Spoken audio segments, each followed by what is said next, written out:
Good afternoon, the fourth year students of MN Homeopathic Medical College. We are studying about the chronic diseases, and in some previous lectures we have discussed about the chronic disease in the viewpoint of Dr. Stuart Close, Dr. Robert, Dr. Ken. But the most important thing is that this should be the beginning when we will read about the chronic diseases from Hahnemann. तो हम लोगों को chronic disease के बारे में idea पहले से ही है, जबकि हम लोग ऑर्गन ऑफ मेडिसिन में सबसे पहले क्रॉनिक डिजीज़ के बारे में देखे हैं. और we can see that the disease that is दो टाइप के डिजीज़ होता है, एक है एक्यूट डिजीज़ और एक है क्रॉनिक डिजीज़. ये सबसे पहले एफोर्जिन नंबर 5 में हमको मिलता है. उसके बाद जो we can get a different details regarding the chronic disease from the organ of medicine in between the classification of disease, जहाँ पे डिस्कस किया गया है, जहाँ पे एफोर्जिन नंबर 72 में क्रॉनिक डिजीज का प्रॉपर डेफिनेशन दिया गया है. और उसके बाद एफोर्जिन नंबर 74, 75, 76 जहाँ पे आर्टिफिशियल क्रॉनिक डिजीज के बारे में बताया गया है. एफोर्जिन नंबर 77 में स्यूडो क्रॉनिक डिजीज के बारे में बता दिया गया है. एंड एफोर्जिन नंबर 78 to 81 जहाँ पे ट्रू क्रॉनिक डिजीज के बारे में बताया गया है. So this was the first we are learning from the 5th and 6th edition of organ of medicine, and that was given the first 5th edition was published in 1833, as we know. Before that, Hahnemann has wrote regarding the chronic diseases in his book The Chronic Disease, Their Peculiar Nature and Their Homeopathic Cure. तो हम लोगों को थोड़ा बहुत इसका कहानी मालूम है. जब ये डिटेल्स में जाने के लिए बहुत बुक्स है. You can go through the life history of Hahnemann written by doctor Richard Hale. You can go to the book of T.L. Bradford, the life and letters of Hahnemann. We can go through Trevor and Cook, the book regarding Hahnemann's life history, even some other books also. But we will discuss about in the very beginning. इस video में हम लोग एक बार देखेंगे कि जो chronic disease है, ये क्रॉनिक डिजीज का क्या था. एक्चुअली पहले की बात है कि ये कहानी क्या था. So this is all written in the chronic disease. जब ये क्रॉनिक डिजीज का किताब पब्लिश हुआ था तो उसमें एक पार्ट है the nature of the chronic disease. उस पार्ट में हैनीमैन ने ये चीज़ को डिस्कस किया है डिटेल्स में कि क्यों ये क्रॉनिक डिजीज को लिखना पड़ा है, कहाँ कैसे ये आया. तो एक मोटे मोटे में एक to make it easy for your examination हम आपको ये बताना चाहेंगे कि you see always we refer to the time, है ना. टाइम क्यों रेफर टू द टाइम का मतलब क्या है कि किस समय में कौन सा चीज़ हुआ था, ये जरूरी है. टू इस्ट दैट 1796 में होम्योपैथी का डिस्कवरी हुआ था. 1810 से ऑर्गेनन का वॉल्यूम आ गया, 1827 में क्रॉनिक डिजीज का वॉल्यूम आ गया.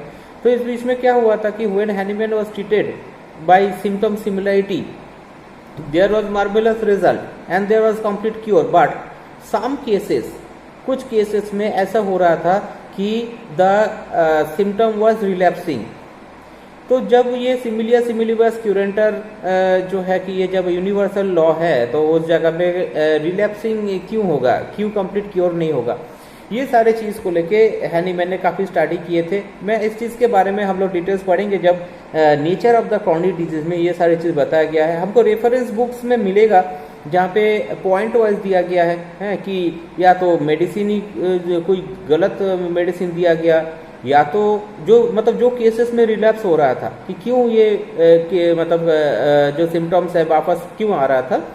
तो इसमें क्वेश्चन क्या क्या हो सकता है. हैनीमैन ने ये सारे चीज़ का इन्वेस्टिगेशन किया. क्या हमने मेडिसिन गलत दिया, क्या पेशेंट ने मेडिसिन सही नहीं लिया, क्या मेडिसिन जो है कि मेडिसिन का एक्शन सही नहीं हुआ, क्या फिर सिमिलिया सिमिलिबस क्यूरेंटर ये लॉ ही क्या गलत है. तो ये सारे चीज़ का जो इन्वेस्टिगेशन हैनीमैन ने वापस किया और उनको ये समझ में आया after a study of 12 years. 12 years कहाँ से, कब से, क्योंकि जब हुपलैंड ने ये कहा था कि homeopathy can remove the symptom but the disease remains, तो हुपलैंड ने ये कमेंट किया था और क्यों कमेंट किया था? क्योंकि उस समय में ऐसा कुछ हुआ था कि some of the disease was relapsing. The patient of Hahnemann was having the same symptoms which was relapsing. तो उस समय में इस चीज़ का एकदम डायरेक्टली जवाब हैनीमैन से नहीं आया था. इन्होंने हर चीज़ का फिर से छानबीन किया, स्टडी किया, and after 12 years he wrote about the chronic disease, that there in the chronic disease, the each and every chronic diseases has some miasm in the background, and this chronic miasm, it is responsible for what we can say that जैसे कि कोई पेड़ होता है और उसका जो soil होता है तो इसके ऊपर जो है ना पेड़ पौधा आता है, तो there is the base of the chronic disease is the chronic miasm, and we get this in the organon of medicine in aphorism number 5, where he says that in the chronic disease we have to investigate the fundamental cause and in the acute disease the exciting cause. तो एकदम बिल्कुल clear cut हो गया कि अगर disease chronic disease होगा तो उसका फंडामेंटल कॉज देखना होगा, और अगर एक्यूट डिजीज होगा तो एक्साइटिंग कॉज देखना होगा. और 72 एफोरिज्म में इसका जो डेफिनेशन है इसमें लिखा गया है. If you go to aphorism number 72, उसमें आप देखोगे कि जिसमें शुरू होता है एकदम ग्रेजुअली क्रॉनिक डिजीज शुरू होता है. इम्परसेप्टेबल बिगिनिंग, मतलब बिगिनिंग में ये समझ में नहीं आता, ग्रेजुअली ये इंक्रीज होता जाता है. वाइटल फोर्स उसको रेजिस्ट करने की कोशिश करते हैं लेकिन वो यूजलेस रेजिस्टेंस होता है, एंड अल्टीमेटली ये क्रॉनिक डिजीज जो है उस ऑर्गेनिज्म को कम्प्लीटली डिस्ट्रॉय कर देता है. ये जो पॉइंट्स मैंने 4 बताया ये उस डेफिनेशन के अंदर लिखा हुआ है एफोरिज्म नंबर 72 में. और ये जो क्रॉनिक डिजीज है this is due to a chronic miasm, ये एफोरिज्म 72 में लिखा हुआ है. तो दिस ये जो एक कॉन्सेप्ट जो आया, ये पूरा मेडिकल फील्ड या मेडिसिन का दुनिया में एकदम बिल्कुल जो है नया कॉन्सेप्ट था, एंड एकदम clear and scientifically proved concept था. कारण क्या ना, 12 साल से हैनीमैन ने लगातार एक्सपेरिमेंट किए और उन्होंने ये कहा था कि 3 टाइप के मियाज्म होते हैं. एक होता है सोरा, एक होता है साइकोसिस, एक होता है सिफिलिस. ये 3 टाइप के मियाज्म जो है ये क्रॉनिक डिजीज के कारण होते हैं, और इस क्रॉनिक ये मियाज्म के लिए हमको एंटी मियाज्मेटिक ट्रीटमेंट की ज़रूरत है. और क्रॉनिक डिजीज का ट्रीटमेंट के लिए इन्होंने खास कुछ डायरेक्शंस बताया, जो कि इनका ये बुक है the chronic disease their peculiar nature and homoeopathic cure, इस बुक में है. तो ये जब बुक आया था तो इसका 2 वॉल्यूम था, और उस वॉल्यूम के अकॉर्डिंगली इन्होंने इस बुक का कुछ डिविजन्स किए थे. अभी जो है कि we can see that this is a small book. ये अभी का जो पब्लिशर्स है इन्होंने जो क्रॉनिक डिजीज का जो थियोरिटिकल पार्ट है ये अलग कर दिया. मैं इसलिए कह रहा हूँ कि ये जो क्रॉनिक डिजीज का जो ओरिजिनल वॉल्यूम है तो वो ओरिजिनल वॉल्यूम आपको देखना चाहिए, और उसमें 2 मोटे मोटे बुक्स है, the same thing but this a thick book, 2 books. इसमें एक उसमें जो 2 वॉल्यूम है उसमें एक वॉल्यूम में एक थियोरिटिकल कुछ राइटिंग्स है और उसके बाद कुछ मेडिसिन का सिम्टम है, एंड जो सेकेंड वॉल्यूम है इस कम्प्लीटली मेडिसिन का सिम्टम है उन corresponding with the chronic disease. तो ये जो किताब है इस किताब को पहले थोड़ा बहुत देखते हैं कि हम लोग को जो पढ़ना है बेसिकली क्रॉनिक डिजीज में actually what is chronic disease, कहाँ से आया, क्यों आया, और ये सारे चीज़ जो थियोरिटिकली हैनीमैन ने लिखा गया, सोरा, सिफिलिस और साइकोसिस के बारे में लिखा गया. ये जो बुक है इसको आपको देखना पड़ेगा, और उसका कुछ चैप्टर्स जो है मैं आपको बता दूं. In the very beginning will get the pages and will from the prefaces हमको ये देखने को मिल रहा है. क्या देखने को मिल रहा है? That is there is the publishers preface, authors preface. फिर nature of the chronic disease, ये जो पार्ट है nature of the chronic disease ये बहुत सारे पेज में है, एंड यू सी दैट इसके बाद का जो पार्ट है cure of the chronic disease, and ये एकदम बिल्कुल छोटा है, एंड साइकोसिस, सिफिलिस, सोरा, एंड इसके बाद कुछ द मेडिसिन. तो just have a look in this book.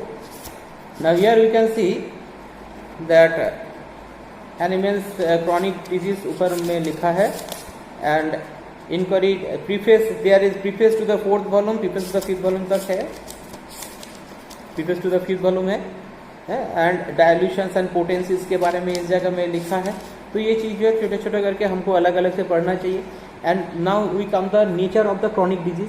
Nature of the chronic disease में it is in this book, ये कोई नया पब्लिकेशन है जिसमें सिर्फ थियोरिटिकल पार्ट को अलग करके रखा है. तो जनरली ये बुक आपको मिलेगा हर जगह में। ये किताब जो है ये पूरा क्रॉनिक डिजीज का किताब नहीं है, उसमें मोटे मोटे 2 वॉल्यूम होता है, वो पूरा क्रॉनिक डिजीज का किताब है। ये थ्योरेटिकल पार्ट स्टूडेंट्स के लिए ये अलग से निकाल दिया गया। Although this is the original writing of Hahnemann translated by doctor Tafel है। तो nature of the chronic disease इसमें आप देखोगे, मैं इसलिए जल्दी कर रहा हूँ कि वीडियो लंबा ना हो जाए। दैट इज 22-23 नंबर पेज से शुरू हुआ है। And if we go to this nature of the chronic disease, it is going to that is up to 50, 51, 55 there's a number of pages here है। तो नेचर ऑफ chronic disease के बाद जो है आपको मिलेगा यहाँ पे कि cure of the chronic disease। now up to page number nature of the chronic disease 21 page से शुरू होकर 147 तक गया। 147 से 149 पे इस किताब में ऐसे cure of the chronic disease में एक पैराग्राफ लिखा है cure of the chronic disease, ठीक है। इससे पहले यहाँ तक जो है ना nature of the chronic disease में बहुत कुछ लिखा है क्रॉनिक डिजीज के बाद। साइकोसिस के लिए there is only 4 pages, syphilis के लिए लगभग 10 पेजेस और लगभग 100 पेजेस ये सिफिलिस के लिए है। एंड इसके बाद जो है इसके बारे में लिखा गया है। And after that will get a SORA and it is continuing for a number of pages. So you have seen repeatedly in my video lectures or further classes, हमेशा मैं किताब को इसलिए मैं बार बार दिखाता हूँ क्योंकि हमको ये मतलब कहाँ से पढ़ना है ये सबसे बड़ी बात है। The source is the main thing, it is all about the source, what where from you are getting the thing. तो we have to read this chronic disease book and after that इसके बाद जो है कि इसका अपन note बना सकते हैं या तो रेफरेंस बुक को फॉलो कर सकते हैं। So in the next lecture we will start off the regarding the details, एक के बाद एक इस चैप्टर को अपन पढ़ते जाएंगे। Thank you.